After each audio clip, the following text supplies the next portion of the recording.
What up? It's Bone. I bust shots. Y'all knew that already. Let's get into today's video. It is about traveling with guns. This is a recent trip I took from Texas back to North Carolina. Some things to note before we even get into the video.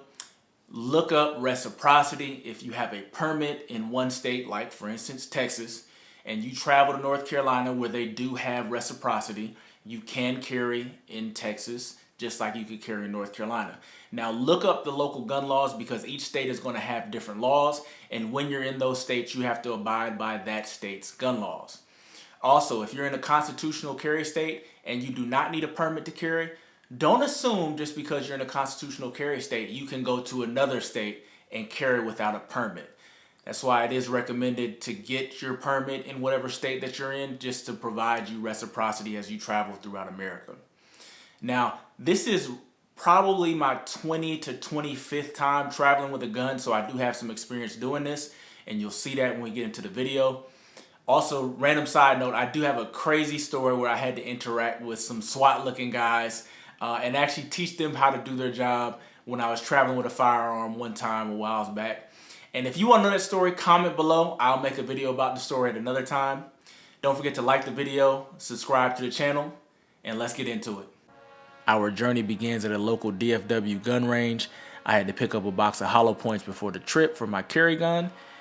Check out the cool grays on the way in the door, and let's get some ammo. I went with a box of Hornady XTPs.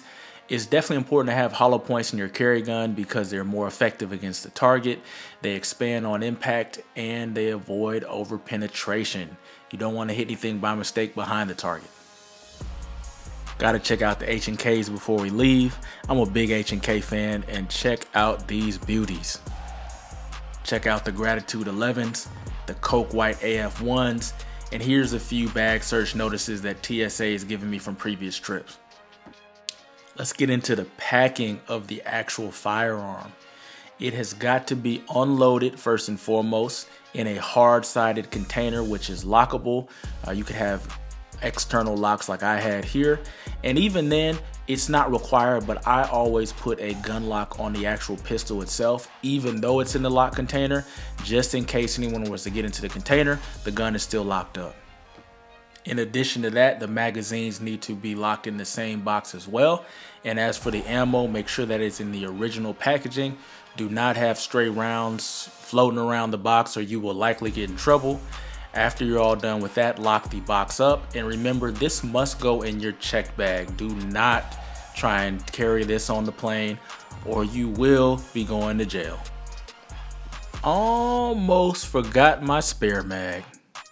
Once it's packed up, throw that bad boy in your checked bag, or if you want to check it as an entirely separate item, let's say it's a larger firearm, you can do that as well. Here I am headed to the counter. I kept it casual for this flight, just some sweats in the Jordan 3s. Okay, here's one of the most crucial parts. Declare your firearm. Let them know it is in the checked bag. Don't just try and check the bag without letting them know, because you will get in trouble when they find it. Also, you will have to fill out a little piece of paper that typically includes your name and the flight information.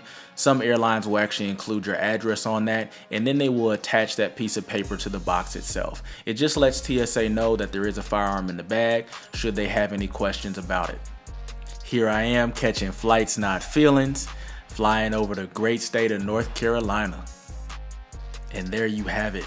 My bag came out on the normal carousel. Sometimes if I'm flying other airlines, it will come out at the BSO or the special baggage office, but either way you slice it, it's easy to get your bag once you arrive. Once I arrived, I just hopped in a rental car. I unpacked my firearm the same way I packed it up, and there I was carrying in a whole nother state. Don't you just love reciprocity? Hope you learned something. Don't forget to like the video, comment your thoughts below, and subscribe to the channel.